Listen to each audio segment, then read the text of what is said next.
አንድ አምላክ ሶስት አካል አለው የሚል ጥቅስ ሲኖር ይሆን ከባይብል? በደንብ ጠቀስኩት እኮ ቅድም ራሱ ዮሐንስ ወንጌል 14 16 እኮ የሚገልጠው እሱን ነው አይልም? ዮሐንስ ወንጌል ምዕራፍ 14 ቁጥር 16 ላይ ያለው ስለ አብ ስለ ወልድ ስለ መንፈስ ቅዱስ ይናገራል። በእናንተ ትምህርት እኔ ጠየቅኩት ጥያቄ አንድ አምላክ ሶስት አካል አለው የሚል ጥቅስ አለ ወይ? ጥሬ ቃሉ እኮ አይደለም አሁን በሶስትነት ተገልጧል። አሁን በሀሳብም ደረጃ ይሁን አንድ አምላክ ሶስት አካል አለው የሚል ጥቅስ ማስረጃ አለ ወይ? ማስረጃው አቀርባለሁ። ምንድነው አካል ማለት? ለምሳሌ አካል ማለት ፕሮሶፖን ወይም ደግሞ ፕሮሶፖን ወይም ደግሞ አካል ማለት ቅዋሚ ማንነት እኮ ነው። አባትነት ማንነት ነው። ወልድ ልጅ ነው ማንነት ነው። ስለዚህ አንዱ አምላክ ሶስት አካል አለው የሚል ወይም ደግሞ ሶስት ማንነት አለው የሚል በሐሳብ ደረጃ ኤግዛክት ወርድ ፋራሲ አይደለም የሚሰራው ቃል በቃል አምጡ አይደለም ብሎት በሐሳብ ደረጃ ካለ ከኦሪት ዘፍጥረት እስከ ራዕየ ዮሐንስ ድረስ አንድ አምላክ ሶስት አካላት አሉት የሚል ማስረጃ ስጡኝ። ይኸው ጥያቄ ጠየቁት። አሁን አንተ ወንድም እያልክ ያለው ጥሬ ምን ልክ ሶስት አካል አለው ብሎ ይሄ ቃል ለምን ያስፈልጋል? ኖ ሶስት ማንነት ብለው ያዙት። እኔ አሁን ለምሳሌ አንድ አምላክ አንድ ማንነት አለው ብዬ መሞገት እችላለሁ። በሶስት ማንነት ላመጣ እችላለሁ። በሶስት ማንነት እኮ አብ አንድያ ልጁን ላከ ሲል አብ አባት አንዱ አምላክ በሶስት ማንነት ተገለጠ የሚል ጥቅስ ሲስጡኝ ለኔ ማንነቱን እኮ ነው የምገልጠው። ለምሳሌ ይኸውልህ በዮሐንስ ወንጌል 3:16ንም ስትሄድ አብ አንድያ ልጁን ሲል አባት ልጁን ላከ እያለ ነው። ሶስትነትን እኮ ነው እየገለጥኩ ያለሁት። አባት ዮሐንስ ወንጌል 3:16 ላይ በእርሱ የሚያምን ሁሉ የዘላለም ሕይወት እንዲኖረው እንጂ እንዳይጠፋ እግዚአብሔር አንድያ ልጁን እስኪሰጥ ድረስ ዓለምን እንዲወደዋልና ነው የሚለው። እግዚአብሔር አንድያ ልጅ እንዳለው ይናገራል እንጂ እዛ ጋር አንዱ እግዚአብሔር በሶስት አካላት ተገለጠ የሚል ዮሐንስ ወንጌል 3:16 ላይ የለም። እኔ ጠየቅኩት ጥያቄ አንድ አምላክ በሶስት አካላት ተገለጠ የሚል ጥቅስ የለም። እሺ ቀለል አድርጉልዎት። አንድ አምላክ በአብ ተገልጧል? እሺ ዮሐንስ ወንጌል ማን ነው ጌታ ሲጠመቅ በማየ ዮርዳኖስ የሚወደው ልጄ እርሱ ነውና እርሱን ስሙት ሲል በአምሳለ ርግብ መንፈስ ቅዱስ የወረደው ምን ልትለኝ ነው? ስሙት አላለም። እሱ ስሙት አላለም። የሚወደው ልጄ እሱ ነው የሚለው። የሚወደው ልጄ ነገር የለው። መንፈስ ቅዱስ በአምሳለ ርግብ ወረደ ይላል። በአምሳለ ርግብ ሳይሆን እንደ ርግብ ወረደ ነው የሚለው።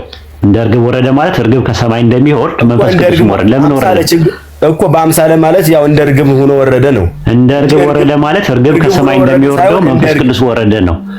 እንደ ርግብ ወረደ ማለት እንደዛ ነው። ማቴዎስ ወንጌል ምዕራፍ 3 ቁጥር 17 ላይ ያለው ጥቅስ ጭራሹኑ እኔን የሚደግፍ ነው፣ እርሶ የሚደግፍ አይደለም። ለምን ብለው ሲሉ ያ የሆነበት ምክንያት ሐዋርያት ሥራ ምዕራፍ 10 ቁጥር 38 ላይ አምላክ የናዝሬቱ ኢየሱስን በመንፈስ ቅዱስና በኃይል ቀባው አለ። ቀቢ ያለ ተቀቢ ያለ ቅባት አለ።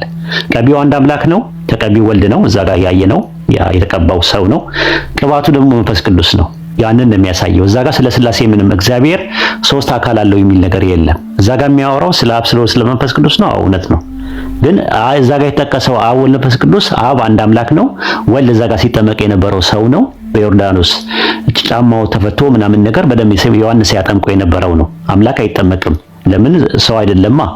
ከዛ በኋላ ደግሞ ሲጠመቅ ደግሞ መንፈስ ቅዱስ ለምን ወረደበት ሲባል ሐዋርያት ሥራ ምዕራፍ 10 ቁጥር 38 ላይ አምላክ የናዝሬቱ ኢየሱስን በመንፈስ ቅዱስና በኃይል ቀባው አለ። ስለተቀባ ነው።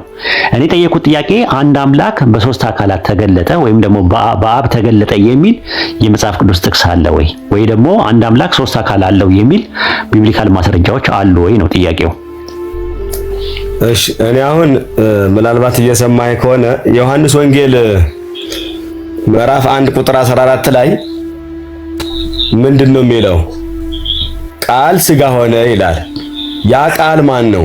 ዮሐንስ 1:1 ላይም እንደዚሁ በመጀመሪያ ቃል ነበረ፣ ቃልም በእግዚአብሔር ዘንድ ነበረ ይልና ያ ቃል ኢየሱስ ክርስቶስ ቃል ሥጋ ሆነ ጸጋና እውነት ተሞልቶ በእኛ ላይ አደረ ይላል። ያ ቃል ማን ነው ሲባል ይሄ አባት ነው፣ ወልድ ልጅ ነው። ያ ነው ቃሉ አካል ሆነ ማለት ነው። ማን? ጸጋና እውነት ተሞልቶ በእኛ ላይ አደረ ኢየሱስ ክርስቶስ ማለት ነው። ስለዚህ አብ አባት አንድ፣ ወልድ ኢየሱስ ክርስቶስ ሁለት፣ ሶስት ደግሞ አጽናኝ መንፈስ ቅዱስ እኔ ብሄድ ይሻላችኋል እኔ አጽናኝ እልክላችኋለሁ ብሎ ያለው ጌታ ኢየሱስ ክርስቶስ ለመንፈስ ቅዱስ ነው። አጽናኝ የተባለው መንፈስ ቅዱስ ደግሞ በዮሐንስ ወንጌል ምዕራፍ 14 ላይ ከቁጥር 20 ጀምረ ስታነበው አጽናኝ መንፈስ ቅዱስ በሰው ልቦና እንደሚያድር ተነግሮናል። ስለዚህ ሶስትነት አይደለም ወይ? ቃል በቃል አንተ ሶስት የግዴታ ስላሴ የሚለው ቃሉን ብቻ ለምንድን ነው የምትፈልገው ወንድሜ? መምህር እኔ ስላሴ የሚለው ቃል ባይብል ላይ አለ ወይስ የለም ብዬ አልጠየቅኩትም። የስላሴ ሐሳብ ማለት ምን ማለት ነው? አንድ አምላክ ሶስት አካላት አሉት፣ እነዛ ሶስት አካላት ደግሞ አንድ አምላክ ናቸው የሚል ትምህርት ነው። ስለዚህ ያ ትምህርት ሐሳቡ ባይብል ላይ አለ ወይ ነው። ዮሐንስ ወንጌል ምዕራፍ 1 ቁጥር 11 ላይ ሳይሆን ጥቅሱ ያለው ዮሐንስ ወንጌል ምዕራፍ 1 ቁጥር 14 ላይ ነው። ቃልም ሥጋ ሆነ የሚለው ያለው ማለት ነው። ለአብርሃም ለይስሐቅ ለያዕቆብ ጥንት ጀምሮ ሲነገር የነበረው ሎጎስ ያ ሎጎስ ሮሜ 9:9 ላይ ያለው ሎጎስ ሆሎጎስ የተባለው ድንግል ማርያም ማኅፀን ውስጥ ሥጋ ሆኗል፣ ተፈጽሟል፣ ፊልፊል ሆኗል ያ ቃል ማለት ነው። ጥያቄ እኔ ነገረ ክርስቶስ ላይ ሳይሆን ስላሴ የሚለው አስተምሮቱ ወይም ደግሞ ሶስቱ አካላት አንድ አምላክ ናቸው፣ አንድ አምላክ በሶስት አካላት ተገለጠ የሚል ቢብሊካል ኤቪደንስ አለ ወይ ብዬ ነው የጠየቁት የነበረው። አይ ቲንክ ነገረ ክርስቶስ ላይ ነው እርሶ ጎበዝ እንጂ ስላሴ ላይ ብዙም አይደሉም። ኖ እኔ ስላሴ የሚለው ቃል ባይብል ላይ አለ የለም አይደለም እኮ ግዕዝ ነው፣ አማርኛ ነው፣ ግሪከኛ ነው አይደለም ጥያቄው። ስላሴ የሚለው ቃል የግዕዙ ቃል ባይብል ላይ አለ የለም ብሎት ኖሮ የጥያቄው መልስ በአግባብና በቦታው ይሆን ነበረ። ጥያቄው ስላሴ የሚለው ቃል ባይብል ላይ አለ ወይስ አይደል የለም ሳይሆን የስላሴ ሐሳቡ ራሱ ቢብሊካል ላይ የለም። አምላክ ሶስት አካላት አሉት፣ አምላክ ሶስት ማንነት አሉት የሚል የለም። አንድ አምላክ አንድ ፐርሰን ስለሆነ ከኔ በቀር ሌላ አምላክ የለም ብሎ የሚናገር አንድ ተናጋሪ ነው። እኔ የሚለው ኤጎ የሚለው የግሪከኛው ቃልና አና የሚለው የዕብራይስጥ ቃል ወይም ደግሞ አኒሁ የሚለው የዕብራይስጥ ቃል የሚያሳየው አንድ ፐርሰንን ነው፣ ኢንዲቪዥዋልን ነው። አንድ ኢንዲቪዥዋል እየተናገረ ያለ አንድ ተናጋሪ አለ። ሶስት አካላት ግን አንድ አምላክ አለው የሚል ቢብሊካል ኤቪደንስ የለም። ያንን ነው የምለው። አይ ቲንክ ነገረ ክርስቶስ ላይ ክራይስት ቴዎሎጂ ላይ የተወያየነው ውይይት ቆንጆ ነበረ። ነብን እርሶ ነገረ ክርስቶስ ላይ በደንብ ያሳለጡ ነው፣ ግን ስላሴ ላይ ግን እንደጠበቁት ሆኖ አላገኘሁትም። አይ ቲንክ ጥያቄ ካሉት ጠይቁኝና እናጠቃል ማለት ነው ይመስለኛል። ጥያቄ የለኝም። ጥያቄ ምንድነው? እኔ እንግዲህ በነገረ ስላሴ ላይ ነበር። እሺ እኔ ጥያቄ ልጠይቆታ ማለት ጥያቄዎትን ከጨረሱ እኔ ጥያቄ ልጠይቆት እንደዛ ከሆነ ይቻላል። ኦሪት ዘፍጥረት ምዕራፍ 11 ቁጥር 6 ላይ ኑ እንውረድ ይላል አይደለ? ያህዌ ዮድሄ ባቤ ሐሸም የባቢሎን ግንብ ቋንቋ ለመደበላለቅ እንውረድ የሚለው ባዩ ማን ነው? እግዚአብሔር። ማንን ነው ያለው? ይሄ እኮ ወደ እኔ እየመጣ ነው። እግዚአብሔር እንግዲህ ኑ እንውረድ የሚለውን ኢየሱስ ችግር የለውም መንፈስ ቅዱስ። እሺ ማስረጃ ስጡኝ። ባዩ ማን ነው? ባዩ ማን ነው ያሉኝ? እግዚአብሔር አብ። እግዚአብሔር አብ ለማን ነው ያለው? መላእክትን አይደለም እንግዲህ እንደዛ ያለው ነው። አያጠይቁትም። እኔ ከሌን ነው አላልኩትም። ማንን ነው ያለው? ወልድን መንፈስ ቅዱስን። ማስረጃ ይኖር ይሆን? ወልድና መንፈስ ቅዱስ ኑ እንዳላቸው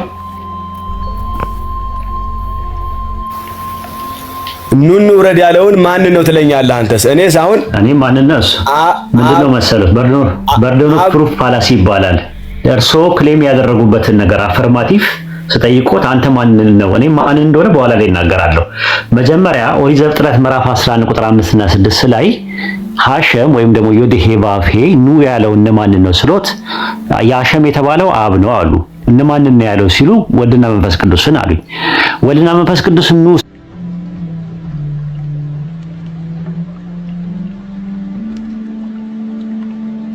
እንግዲህ መላእክት 11:6 ላይ ነው። ዘፍጥረት 1:26 ላይ ይመጣለን እኮ 11:6 ላይ ነኝ ያለሁት። አይ ሌላ ቦታ ላይ አልሄድም። 11:6 ላይ ኑ የሚለው እነማንን ነው ብዬ ነው የጠየኩት። ወልድና መንፈስ ቅዱስን ስለመሆኑ ማስረጃ ስጡኝ። ዘፍጥረት 1:26 ላይ እንፍጠር የሚለው ማንን ነው የሚለውን ነገር እሱን እንመጣበታለን። ማስረጃ እኮ ነው የምጠቅሰው። እኔም ለምሳሌ 1:26 ላይ እንፍጠር ሲል መላእክትን አይደለም እያማከረ ያለው። እኔ መላእክትን ነው እኮ አላልኩኝም። በኋላ ላይ ነው ለኔ የሚተወው። አንተ ታዲያ የእርሶ በርዶኖ ፕሩፍ ፋላሲ ይባላል ማለት ነው። እኔ እርሶ ማን እንደሆነ ማስረጃ ከሌሎት አንተ ታዲያ ስለዚህ ጥቅስ በምን መልኩ ትረዳዋለህ የሚለውን እንመጣበታለን። እኔ ያልኩት ምንድነው ኑ የሚለው እነማንን ነው? ባዩ ማን ነው? እግዚአብሔር አብ ነው። እግዚአብሔር አብና እግዚአብሔር ወልድ እግዚአብሔር መንፈስ ቅዱስ በኩነት ደረጃ አንዱ በአንዱ ላይ መኳኳን ደረጃ አለው። ሞድ ኦፍ ኤግዚስተንስ ሞድ ኦፍ ቢንግ አለ። ኩነት የሚባል ነገር አለ። አንደኛው ላይ ህልውና ነው የሚኖረው። ከየት ነው ኑ የሚለው ራሱ? ሌላ ቦታ ላይ ሄደው ነው ኑ የሚለው አንደኛ። ሁለተኛ ነገር ደግሞ ኑ የሚለው እኮ ኢምፐራቲቭ ነው፣ ትእዛዛዊ ግስ ነው ራሱ። ወልድና መንፈስ ቅዱስን እያዘዛቸው ነው እንዴ? አይደለም። አሁን ጥያቄ የሚነሳው ወልድና መንፈስ ቅዱስን ስለመሆኑ ማስረጃችን ምንድን ነው? ብሉይ ኪዳን ላይ የነበሩ ነቢያት፣ አዲስ ኪዳን ላይ ያለው ሐዋርያት ዘፍጥረት 11 5 እና 6 ላይ ኑ እያለ እግዚአብሔር አብ የሚያወራው ለወልድ ለመንፈስ ቅዱስ ነው የሚለው መረጃውን ከየት ማግኘት ይቻላል? ኑር እኮ ዘፍጥረት 1 26 ላይ ራሱ ያለው እኮ ነው። ያው አሁን እንፍጠር ያለውን እኔ የጠየቁት ያለው ኑ የሚለው ወልድና መንፈስ ቅዱስን ነው የሚለው ማስረጃውን ከየት ነው ማግኘት የምችለው? የማወራው ዘፍጥረት 11 6 ላይ ነው። ማስረጃው አይደለም አባሮች። ማስረጃው ደግሞ የማቴዎስ ወንጌል 28 ላይ ቀድም ጌታ ኢየሱስ ክርስቶስ ሂዱና አሕዛብን በአብ በወልድ በመንፈስ ቅዱስ አጥምቋቸው ያለው ሶስትነት የገለጠው እሱ ነው። እንውረድ ያለው በባቢሎን ላይ ቋንቋቸውን ማቴዎስ ወንጌል 28 19 ላይ ሂዱና አሕዛብ ሁሉ በአብ በወልድ በመንፈስ ቅዱስ አጥምቋቸው ነው እንጂ የሚለው ዘፍጥረት 11 6 እና 5 እና 6 ላይ እግዚአብሔር ኑ እያለ ያለው ወልድና መንፈስ ቅዱስ ነው የሚል ማስረጃ የለም። ምንም አይነት ሽታው የለም። ራሱ ሄርሜኔቲካል አፕሮች አይደለም። ጥያቄ ኦሪት ዘፍጥረት 11 5 እና 6 ላይ እግዚአብሔር ኑ እያለ ያለው ወልድና መንፈስ ቅዱስ ነው የሚለው ማስረጃውን ከየት አመጡት? ከየት ነው ማግኘት የሚቻለው? ምክንያቱም ወደፊት እኔ ስጠየቅ መምህር ዮሐንስ ናቸው የነገሩ እንድባል ሳይሆን በመረጃ በደሊል በማስረጃ አድርገው ቢነግሩኝ ደስ ይለኛል። አሁንም ለአንዴና ለመጨረሻ ጊዜ ጠይቆትና ዘፍጥረት 11 ላይ እየተናገረ ያለው እግዚአብሔር እነማንን ነው ያለው የሚለው ነገር እኔ ማስረጃ አመጣለሁ። አሁን የመጀመሪያው ምንድነው የምጠይቆት ለአንዴና ለመጨረሻ ጊዜ እግዚአብሔር ኑ እንውረድ እያለ ያለው ወልድና መንፈስ ቅዱስን ስለመሆኑ ማስረጃ ስጡኝ። ሶስትነት በአንድነት እኛ እኮ ሶስት አካል አንድ አምላክ ነው የምንለው። ሶስት አምላክ አይደለም፣ ሶስት አካል አንድ አምላክ። ስለዚህ ሶስት አካል አንድ አምላክ ብለን የምንለው በሶስትነቱን ጥቅስ ጠቅሻለሁኝ። በራእይ በዘፍጥረት 1 26 ያልኩልህ አዲስ ኪዳንም አመጣሁልህ። አንተ አሁን እንውረድ ኑ ያለው ማንን ልትለኝ ነው ብዬ ደግሞ መልሼ አንተን እየጠየቅኩህ ነኝ። ነገር የለውም በቃ። ስለዚህ የመጨረሻ እድሉን ሰጥቼዎት እድሎትን አልተጠቀሙም። በመጀመሪያ ደረጃ አምላክ ሃይፖስታቲሱ አንደኛው በአንደኛው ውስጥ ሞድ ኦፍ ኤግዚስተንስ የሚባል ሞድ ኦፍ ቢንግ የሚባል አለ፣ ኩነት የሚባል አለ። አንደኛው ላይ ህልው ሆኖ ነው የሚኖር የሚል ትምህርት ነው በእናንተ ያለው። ስለዚህ ኑ ብሎ ኑ ካለ የሚመጡት ከሌላ ቦታ የሚመጡት ራሱ ጋዴድ ውስጥ ያሉ አካላቶች አይደሉም በእናንተ በስላሴ ትምህርት። አንደኛው። ሁለተኛ ነገር ደግሞ አንደኛውን ያዘዋል የሚል ትምህርት ፈንክሽናል ሰቦርዲኔሽን የሚባለው ኦሪገን ወይም አርጌስ የሚባለው ትምህርት ነው የሚያስተምረው። በእናንተ ትምህርት ውስጥ አንደኛውን አያዘው። ኢቭን ኢየሱስ ክርስቶስ በተሰጎት በኢንካርኔሽን ጊዜ አዲስ ኪዳን ላይ ነው መታዘዝ የጀመረው።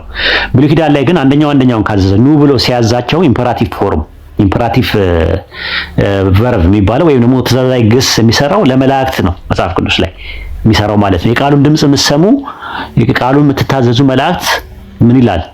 አመስግኑት አምላክን ይላል መዝሙረ ዳዊት ላይ። አንድ እሱን ያዙ። ሁለተኛ መጽሐፈ ኩፋሌ ምዕራፍ 10 ቁጥር 13 ላይ መልአኩ መጣና ምን አለ? እኔ ኩፋሌ ስለማላምን የወንጌል አማኝ ኢንፎርሜሽን ነው የሰጠሁት። አንዴ ጨርስና 66 አይደል? ኩፋሌ 66 ችግር የለውም። እኔ ምንጭ ነው እየጠቀስኩ ያለሁት እንደ ኢንፎርሜሽን ያዙት አይሁዳኖች ጋር 66 ችግር የለውም። አንዴ ልጨርስና እንትን በሉ። አንዴ ምንጭ ቢያንስ እንኳን ኢንፎርሜሽን ያዙት። በኤቪደንስ ሳይሆን በመረጃ ደረጃ ሳይሆን በማስረጃ ደረጃ ሳይሆን በመረጃ ምንጭ ሶርስ ነው የጠቀስኩት ራሱ ማለት ነው። ጁብሊ ወይም በአይሁዶች ዘንድ ጁብሊ ምዕራፍ 10 ቁጥር 22 ላይ ምን ይላል? The Lord our God said unto us ጌታ አምላካችንም እኛን እንዲህ አለን አለ። Behold they are one people እነሱ አንድ ህዝብ ናቸው። They begin to do now nothing will be withholden from them ከዛ በኋላ ምን አለ? Go let us go confused their language ይላል። ኑ ቋንቋቸውን እንደባልቀው ይላል። Come to let us go down ኑ እንውረድና ቋንቋቸውን እንደባልቀው ይላል። መጽሐፈ ኩፋሌ ምዕራፍ 10 ቁጥር 31 ላይ የአማርኛው እናንተ መጽሐፍ ላይ ያለው አምላካችን እግዚአብሔር እኛን እንዲህ አለን አለ መልአኩ ሲናገር። እነሆ አንድ ቋንቋ የሆነ ህዝብ ግንብ ይሰራ ጀመር፣ ሁሉ ከእርሱ ፈጽሞ እንዳይጠፉ ኑ እንውረድ አለን ፈጣሪያችን እያለ ይናገራል። ስለዚህ አለን የሚለው መልአኩ ነው። አምላካችን እግዚአብሔር እኛን አለን አወር ጋድ ፈጣሪያችን ብሎ ነው ያስቀመጠው። ታርጋሚ ዮናታን አለን ያለው ምን ላይ ነው? ይቅርታ መጽሐፈ ኩፋሌ ምዕራፍ 10 ቁጥር 13 ላይ ኩፋሌ ምንጭ ሊሆን አይችልም። ኩፋሌ ከመጽሐፍ ቅዱስ ውጭ ነው። እርሶም እኮ ከመጽሐፍ ቅዱስም ውጭ መስጠት ይችላሉ ከፈለጉም። ዘፍጥረት 10 ማን ነው 11 5 ላይ ችግር የለውም። ቆይ አንዴ ልጨርስና የኔ አባት የኔ አባት እንዴ ቆይ ምንጭ ሲጠቀስ አንድ ነገር ሲጠቀስ ሄርሜኔቲክስ አለ፣ የስነ አፈታት ጥናት አለ። ታርገም ዮናታን ላይ ዘፍጥረት 11:7 ላይ ሲናገሩ ኢየሱስ ከመምጣቱ በፊት የነበረው ታርገም ዮናታን ምን ይላል? ጌታ በፊቱ ለሚቆሙት መላእክት ኑ እንውረድ፣ አንዱ የአንዱን ቋንቋ እንዳይሰማው ቋንቋቸውን በዚያ እንደባልቀው አላቸው ይላል። ታርገም ዮናታን ነው እንደዚህ አይነት ነገር የሚናገረው። መጽሐፈ ኩፋሌ ላይ አይቻለሁ ምዕራፍ 10 ቁጥር 10 ላይ ጁብሊ የሚባለው የአይሁዶች መጽሐፍ ላይ እንደሚናገረው ካም ቱ ሌታስ ጎዳውን ኑና እንውረድ ብሎ አላቸው ይላል። ለመላእክት እንደሆነ ይሄኛው ሶርስ ሰጥቻለሁ። ላይቀበሉት ይችላሉ፣ ችግር የለውም። እኔ እንደ የሰጠሁት ምንድነው እንደ ኤቪደንስ ሳይሆን እንደ ኢንፎርሜሽን ነው የሰጠሁት፣ መረጃ ነው የሰጠሁት እንጂ ማስረጃ አይደለም የሰጠሁት። ቢያንስ የእርሶ መጽሐፍ ነው፣ በርደኖ ፕሩፉ የእርሶ መጽሐፍ ላይ ነው። ዘፍጥረት 11:5 ላይ ግን ኑ የሚለው ፈጣሪ ወልድና መንፈስ ቅዱስን ነው የሚል ቢብሊካልም ሶርስ የለም፣ ከአይሁዶችም ሶርስ የለም። ኤሊ የነበሩ ራሱ ኤሊ ቸርች የነበሩት አፖስቶሊክ ፋዘርስ ዘፍጥረት 11:5 እና 6ን ጠቅሰው አብ ለወልድና ለመንፈስ ቅዱስ ነው ኑ ያሉበት ማስረጃ የለም። እርሶ ከምንም ነገር አልሰጡኝም። ቢያንስ እኔ ግን ከራሳችሁ መጽሐፍ እናንተ የተቀበሉትም አትቀበሉትም፣ ኩፋሌን ተቀበሉትም፣ ጁብሊን ተቀበሉትም፣ ታርገም ዮናታን ተቀበሉትም አትቀበሉትም፣ ከእናንተው ከራሳችሁ ምንጭ ጠቅሼ አጣቅሼ አቅርቤያለሁ። ኩፋሌ እኮ ከመጽሐፍ ቅዱስ ውጪ ነው። ተጨማሪ 15ቱ መጽሐፍቶች የሚባሉ የቀኖና መጽሐፍቶች ናቸው እንጂ በ1945 ዴድ ሲ ስክሮልስ ከተገኙት መጽሐፍት አንደኛው ማን ነው እኮ? እነዚህ አሁን የቀኖና መጽሐፍት ነው የሚባሉት። ያው አይደለም፣ የጠየቁትን ጥያቄ መልሱልኝ። የዴድ ሲ ስክሮልስ ውስጥ ከተገኙ መካከል 11 ዋሻ ውስጥ የቁምራን ዋሻ ውስጥ ከተገኙ መጽሐፍት ውስጥ አንደኛው ማን ነው? ማን ነው? በ1948 ከተገኙት አንደኛው ማን ነው? ጁብሊ መጽሐፈ ኩፋሌ አይደል የተገኘው እኮ። እነዚህ መጽሐፍ ቅዱስ ውስጥ አይደመሩማ። እርሶ ነው ያሉት። በቀኖና ዙሪያ ላይ ወጥ የሆነ ነገር የላችሁም እናንተ ማለት ነው። መጽሐፍ ቅዱስ ብሉይ ኪዳን 39 አዲስ ኪዳን 27 ብሎ በጉባኤም ደረጃ በግለሰብም ደረጃ የተደረገ ነገር የለውም። ከጊዜ በኋላ ነው የዶግማ መጽሐፍ ሳይሆን የቀኖና መጽሐፍት ናቸው እነ ኩፋሌ። እነዚህ ይሄ መቃቢያ እነዚህ አይደለም፣ እንደዛ አይደለም። የመጽሐፍ ቅዱስ ካኖኒካል፣ ሚሶኒካል፣ አፖክራፊካል እና አጂክራፊካል የሚባሉ መጽሐፍቶች አሉ በታሪክ ውስጥ። ካኖኒካል ማለት የቀኖና መጽሐፎች ናቸው። ቀኖና መጽሐፍ የሚባሉት ሁሉም በጋራ የሚስማማበት ብሉይ ኪዳን 39 አዲስ ኪዳን 27 ነው። ነገር ግን በጉባኤ ደረጃ በተለያየ ጉባኤ ላይ የነበሩ የቁጥራቸው መጠን ይለያያል። ለመጀመሪያ ጊዜ በቀኖና ዙሪያ ሲቀነን ወይ መጽሐፍ ደግሞ ካኖናይዝድ ሲደረግ ለመጀመሪያ ጊዜ በጉባኤ የተደረገው በ363 በሎዶቅያ ጉባኤ ነው። በሎዶቅያ ጉባኤ ውስጥ እነ መጽሐፈ ጥበብ፣ እነ መጽሐፈ ባሮክ፣ እነ መጽሐፈ ሲራክ ካኖናይዝድ ተደርገዋል። በሎካል ደረጃ የተደረጉ ናቸው። ሁለተኛው የተደረገው ጉባኤ በ382 ላይ የነበረው ሮም የተካሄደው ሮም ጣሊያን ውስጥ የሮም ጉባኤ ነው። ሶስተኛው በሂፖ ጉባኤ ነው በ393 ላይ። አራተኛውና የመጨረሻው ደግሞ የካርቴጅ ጉባኤ ነው በ397 ላይ ቱኒዚያ ውስጥ ማለት ነው። በዓለም አቀፍ ደረጃ የተደረገ ጉባኤ የለም። ስለዚህ የቀኖና መጠን የተለያየ ነው። እኚህ ጥያቄ ምንድነው? የሙት ባህር ጥቅል የሚባሉት ኢየሱስ ክርስቶስ ከመወለዱ ከ200 ዓመት በፊት የነበሩ መጽሐፍቶች ውስጥ መካከል አንደኛው የሙት ባህር ጥቅል ውስጥ የተገኘው በ1948 ላይ የቁምራን ዋሻ ውስጥ የተገኘው መጽሐፈ ኩፋሌ የሚባለው መጽሐፍ ነው። እዚህ መጽሐፍ ላይ ነው እንግዲህ መጽሐፈ ኩፋሌ ምዕራፍ 10 ቁጥር 13 ላይ አምላካችን እግዚአብሔር እኛን ኑ እንውረድ አለን ይላል። መልአኩ መጥቶ ኑ እንውረድ አለን የሚለው መልአኩ እንደሆነ መልአኩን እኛን ያለን ብሎ ካለኝ ኢየሱስ ከመወለዱ ከ200 ዓመት በፊት የነበረውን የምሰማው ወይስ ዛሬ ያገኘዋቸው መምህር ዮሐንስን ነው የምሰማው? ወልድና መንፈስ ቅዱስ እና ያሉኝ እኮ መምህር ዮሐንስ ናቸው። ስለዚህ መምህር ዮሐንስን ነው መስማት ያለብኝ? ከ200 ዓመት በፊት የነበረውን ነው መስማት ያለብኝ? ሲተረጉሙት እነሱ እኔ የወንጌል አማኝ ነኝ።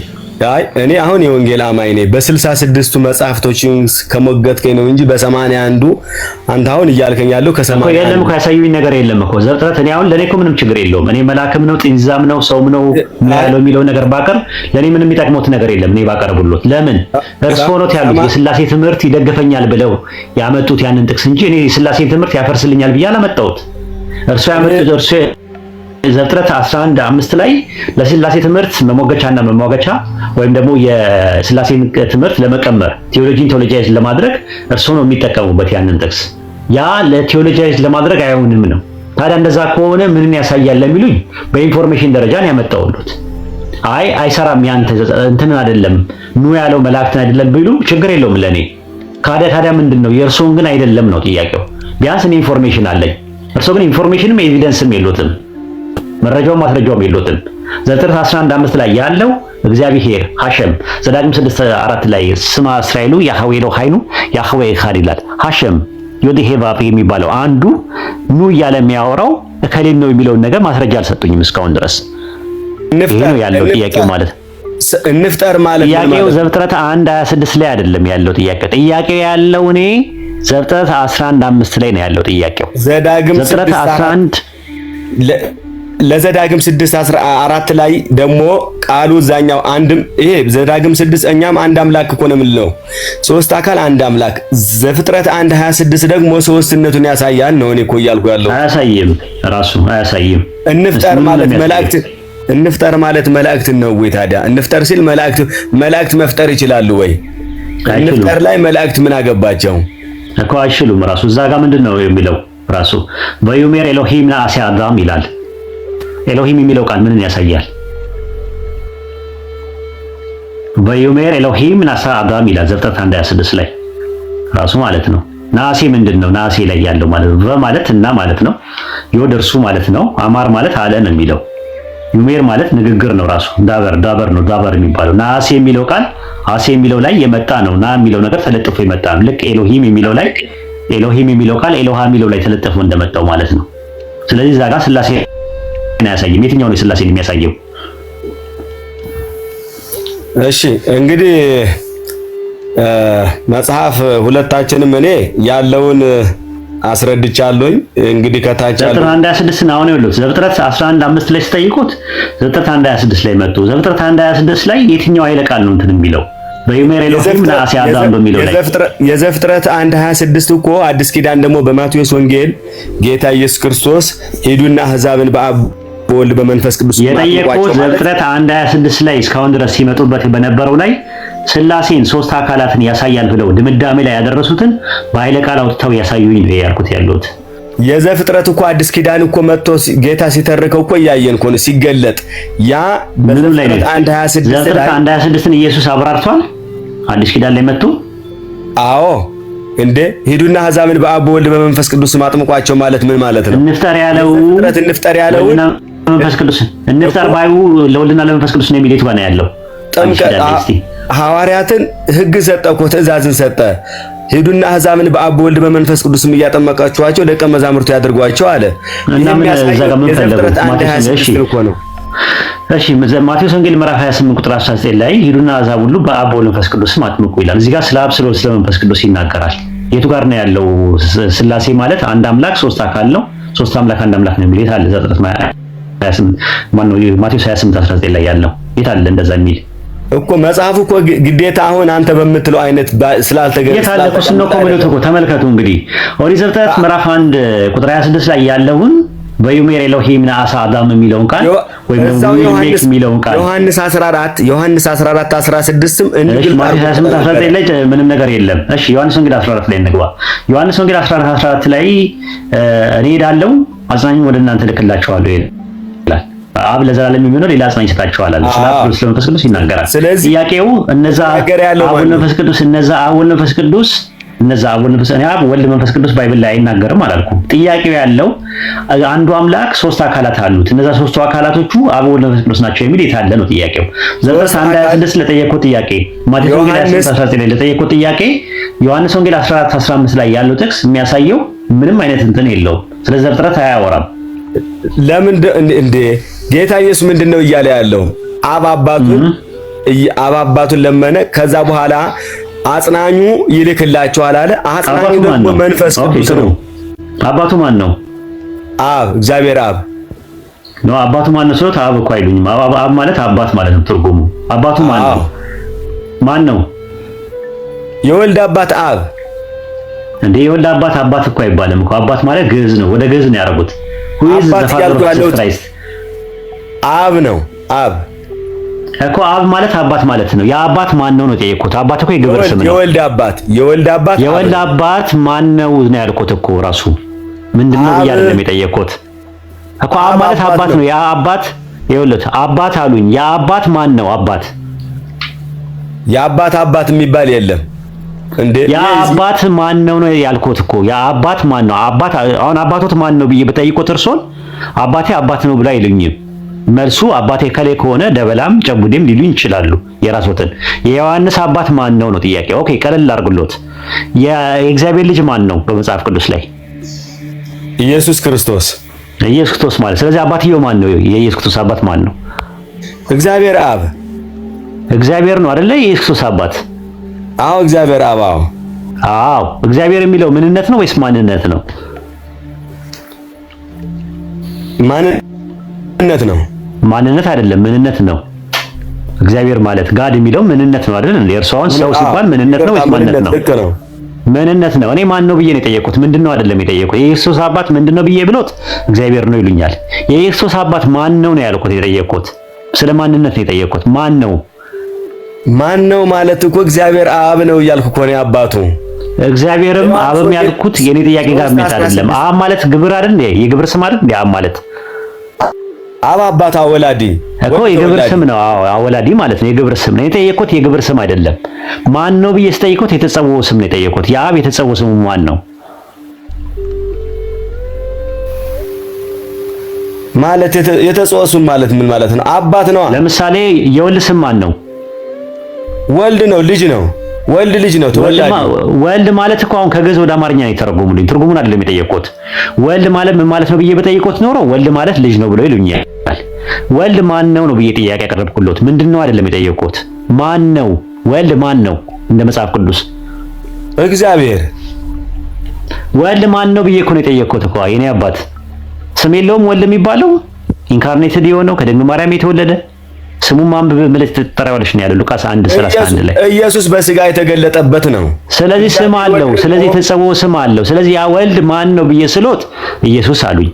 አብ ደግሞ የሚባለው ማን ነው? ማን ነው ራሱ? የግብር ስም አልጠየቅኩትም። የግብር ስም ብጠይቆት ኖሮ አብ ብለው ይጠይቁኛል። ይሄ የግብር ስሙ አብ ወላድ የሚባለው በግብሩ መውለድ የሚችለው አብ የሚባለው ስሙ ማን ነው? ማን ነው እሱ ራሱ? ማን ነው ራሱ ማንነቱ? ግልጽ እኮ አይደለም ጥያቄ። ማን ነው ስትለኝ አባት ነው። ኦኬ ጥሩ። እግዚአብሔር ልጅ አለው እንደ መጽሐፍ ቅዱስ? ቀለል አድርጌ ልጠይቁት እስቲ እንዲገባኝ። እግዚአብሔር ይኸውልህ ልጅ አለው ወይ? ልጅ አለው ወይ? አለው። አይ ልጅ አለው ወይ ብዬ ነው የጠየቁት። ልጅ አለው። ልጁ ማን ነው? ልጁ ማን ነው? ልጁ ኢየሱስ። እግዚአብሔር አባት አለው? አባት አለው?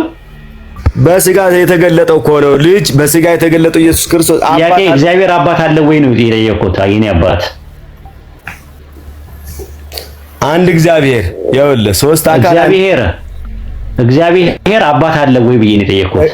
እግዚአብሔር ይኸውልህ የተጸውዖ ስም ነው። እግዚአብሔር ምንድን ነው? እግዚአብሔር ማለት እግዚአብሔር ግዕዝ እኮ ነው። እግዚአብሔር የሚለው እሱን አይደለም የጠየቁት እኮ እኛ አሁን ስለምናወራው እግዚአብሔር አባት አለው ወይ ብዬ ጠየቁት። እግዚአብሔር የሚለው ግዕዝ ነው፣ አረብኛ ነው፣ አማርኛ ነው፣ በዕብራይስጥ ነው ብዬ አልጠየቁትም።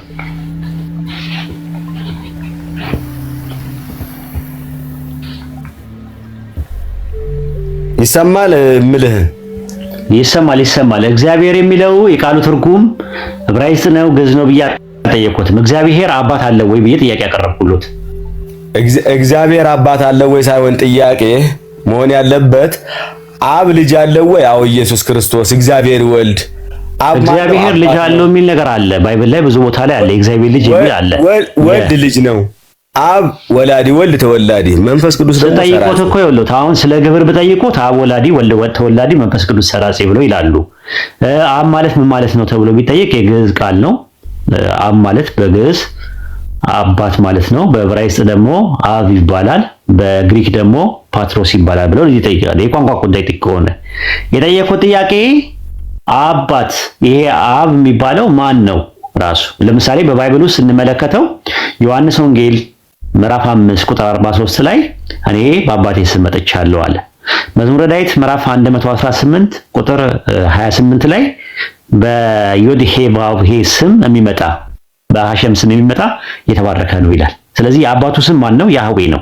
ራዕይ ዮሐንስ ምዕራፍ 14 ቁጥር 1 ላይ በጉ በጽዮን ተራራ ላይ ቆሞ ነበረ፣ ከእርሱ ጋር ስሙና የአባቱ ስም የተጻፈላቸው 144,000 ነበሩ አሉ። ስሙ የሚለው ኢየሱስ የሚለው ስም ነው። የአባትየው ስም ደግሞ ዮድሄ ባብሄ ነው፣ ሐሸም ነው፣ ያህዌ ነው። ራሱ። ስለዚህ የኢየሱስ አባት ማን ነው ስሎት ያህዌ ማለት ነበረውት። ለምን ኦሪት ዘዳግም 6:4 ላይ ስማ እስራኤሉ ያህዌ ኤሎሃይኑ ያህዌ ካድ አለ። እስራኤል ስማ አምላካችን ያህዌ አንድ ያህዌ ነውና አለ። ዮሐንስ ወንጌል 8:54 ላይ ደግሞ እናንተ አምላካችን የምትሉት ለኔ አባቴ ነው አለ። ስለዚህ ኢየሱስ አባቴ የሚለው እነሱ አምላካቸው የሚሉትን ዮድሄ ባፌን ነው፣ አሸምን ነው፣ ያህዋሃን ነው። ስለዚህ የኢየሱስ አባት ማን ነው ስሎት አሸም ነው ይሉኛል እንጂ የኢየሱስ አባት ማን ነው ስሎት አብ ነው ይሉኛል። አብ ማለት እኮ አባት ማለት ነው። አባትየው ማን ነው ስሎት አባትየው አባት ነው አይባልም። ቋንቋ ሊንጉስቲካል አይደለም ራሱ ማለት ነው። እና አይ ቲንክ ጥያቄ ካለው ጠይቁኝና ከሌለ እዚህ ጋር እንቋጭና እናጠቃለን። በቃ የነገ ሰው ይበለን። እንግዲህ ያመንኩትን ለማስረዳት ሞክሬያለሁኝ። ምናልባት በማንበብ ደረጃ ልትበልጠኝ ትችላለህ፣ ግን እምነቱ እኔ ስላለኝ ያ አማኙ እኔ ነኝ ወንድሜ። አንተ እኔ ያው ቁርአን አልጠየቅኩም። ከቁርአን ውስጥ ምናልባት የራሴን ነው ለማስረዳት የሞከርኩት። እንግዲህ አማኙ እኔ ነኝ። አንተ ደግሞ ጠለቅ ብለህ መጽሐፍ ቅዱስን ትርጓሜውንም ዕብራይስጡንም በደንብ አድርገህ አንብበዋል።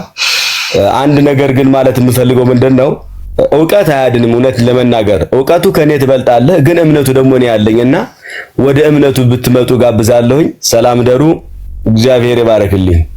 ኦኬ፣ እናመሰግናለን። ነገረ ክርስቶስ ላይ እንዳይጠበቁት አይደለም። ነገረ ክርስቶስ ላይ በደንብ አድርገው ነበረ። ጥቅስ አጠቃቀሱትም ምኖትም የዛሬ 2 ዓመት ስንወያይ በደንብ አድርገው ነው የተከሸነ ነገር ነው የነበረውና ወደፊት ሲመጡ ስላሴ ላይ አንወያይም።